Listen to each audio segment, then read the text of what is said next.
Hey guys, so I was going through one of my junk tool bins and I found this Kobalt spinner handle. At first I wondered why I had thrown this into the junk bin. It looks brand new. It even has the bonus hole at the end so you can put a ratchet on it. Then I remembered, this tool is crap. If we look closer at the square drive hole in the end, it's not centered in the handle. Look at the space around it here and here. It's off-center, and it shouldn't be.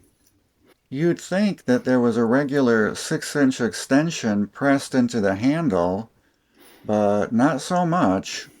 When we look through the clear part of the handle, the shaft doesn't go all the way through. There's nothing but acetate plastic from here to here. The square drive hole is just a metal insert that's pressed in. It only goes up to here. There's these little tabs all around the insert. I guess that's supposed to keep it from stripping out of the handle. But when you put a ratchet onto this, all that torque is being transferred through those little tabs and into the plastic handle before it gets out to the other end. That insert's going to strip out.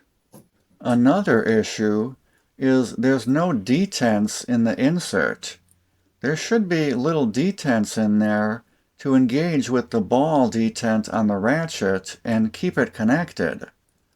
On a properly made spinner handle, like this old SK, there's detents in the square drive hole, so your ratchet or extension will stay connected.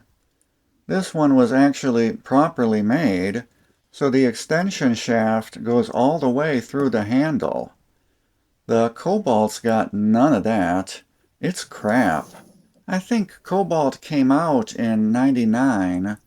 This was in that time period in the late 90s, early 2000s, when USA manufacturers were having trouble competing with the Chinese and Taiwanese imports. So they started cheapening out some of their tools. I don't know how much money they saved by not having the extension shaft go all the way through the handle. What, like 0.4 cents per unit? Honestly, if it didn't have the extra square drive hole in the handle, it'd be an okay tool.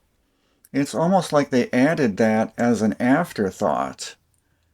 Yeah, it's 1/4-inch drive. You're not going to be putting that much torque on it, but that's not an excuse for a bad design.